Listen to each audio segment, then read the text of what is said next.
Il existe des dangers que l'on peut voir venir.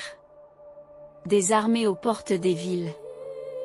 Des brigands sur les routes. Des ennemis que l'on peut nommer. Mais il en existe d'autres, bien plus inquiétants. Des menaces sans visage. Sans bruit. Sans explication. Au Moyen Âge, la famine et la peste incarnent cette peur absolue. Elle frappe sans prévenir. Elle ne négocie pas. Elle ne laisse aucune logique apparente. Et lorsqu'une société ne comprend plus ce qui la tue, elle commence à se transformer. Bienvenue dans les ombres de l'histoire. Ici, nous racontons ce que l'histoire officielle préfère oublier, les peurs, les erreurs, et les innocents sacrifiés. La famine ne surgit jamais brutalement. Elle s'installe lentement, presque silencieusement. Au début, les récoltes sont simplement moins abondantes. Les greniers se vident un peu plus vite que prévu. On commence à compter. Puis viennent les premières restrictions. Les portions diminuent. Les repas se raréfient. Très vite, la nourriture devient une obsession. Chaque bouchée est surveillée. Chaque réserve est cachée. Les corps s'affaiblissent progressivement. La fatigue devient permanente. Le froid est plus difficile à supporter. Mais la véritable menace n'est pas encore la faim, c'est l'angoisse de ce qui arrive. Car chacun comprend la même chose. Si la situation ne change pas, alors le pire est inévitable. Et cette peur, elle, commence bien avant la mort. Avec le temps, la pénurie ne peut plus être dissimulée. Les marchés se vident. Les étals deviennent maigres. Les prix augmentent brutalement. Ce qui était accessible devient un luxe. Les plus pauvres sont les premiers touchés. Puis, peu à peu, la pénurie gagne tout le monde. Les disputes se multiplient. Pour un morceau de pain. Pour un sac de farine. La solidarité existe encore, mais elle s'effrite sous la pression. Chacun comprend qu'il n'y aura pas assez pour tous. Et cette certitude change les comportements. La méfiance remplace l'entraide. La survie devient individuelle. À ce stade, la famine n'est plus une menace. Elle est déjà là. Dans un monde affamé, survivre trop bien devient suspect. Celui qui mange encore attire l'attention. Celui qui garde des forces inquiète. On observe. On compare. On murmure. Les différences deviennent insupportables. Pourquoi lui tient-il encore debout? Pourquoi pas les autres? Très vite, la rumeur s'installe. Il cache quelque chose. Il a triché. La faim déforme les regards. Elle transforme la jalousie en accusation. La survie n'est plus admirée. Elle devient une anomalie. Et une anomalie, dans un monde en crise, doit être expliquée.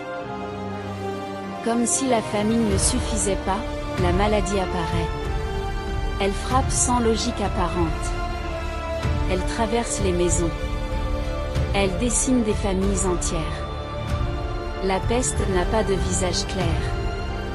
Pas de règles compréhensibles.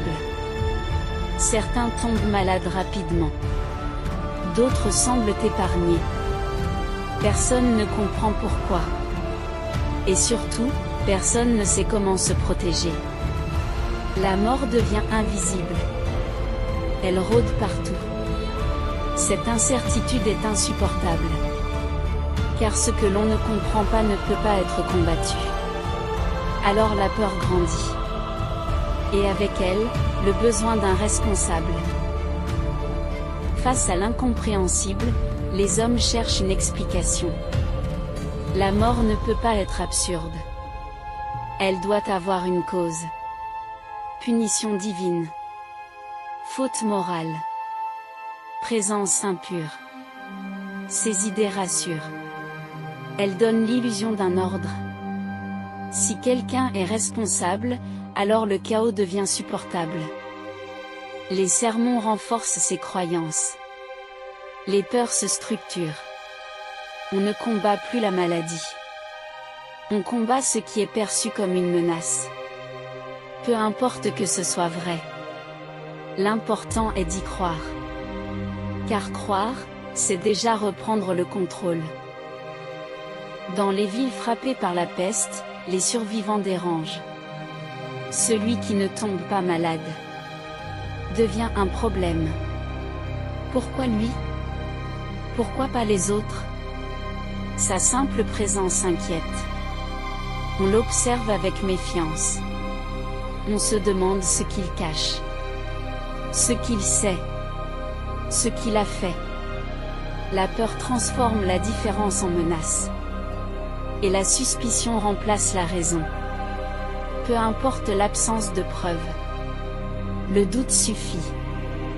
Dans un monde terrifié, ne pas mourir peut devenir une faute. Quand la peur devient incontrôlable, agir devient une nécessité. Pas pour résoudre le problème, mais pour apaiser les esprits. On isole. On accuse. On expulse. Ces décisions sont rapides, brutales, irréversibles. Elles donnent l'impression d'agir, de reprendre la situation en main. La foule se rassure. Les autorités justifient leurs actes. Peu importe l'efficacité réelle. L'important est de montrer que quelque chose a été fait. Car l'inaction serait bien plus terrifiante encore. Malgré les exclusions, la famine continue. Malgré les accusations, la peste progresse. Rien ne change réellement. Mais la société s'accroche à ses décisions. Admettre l'erreur serait insupportable. Alors on persiste. Les victimes se multiplient. Les coupables aussi. La peur se nourrit d'elle-même. Elle justifie chaque nouvelle injustice. Et le cycle recommence. Car dans ces moments de crise, ce n'est pas la vérité qui compte. C'est le besoin de croire que le chaos peut être maîtrisé. La famine et la peste n'ont pas seulement détruit des corps. Elles ont transformé les esprits.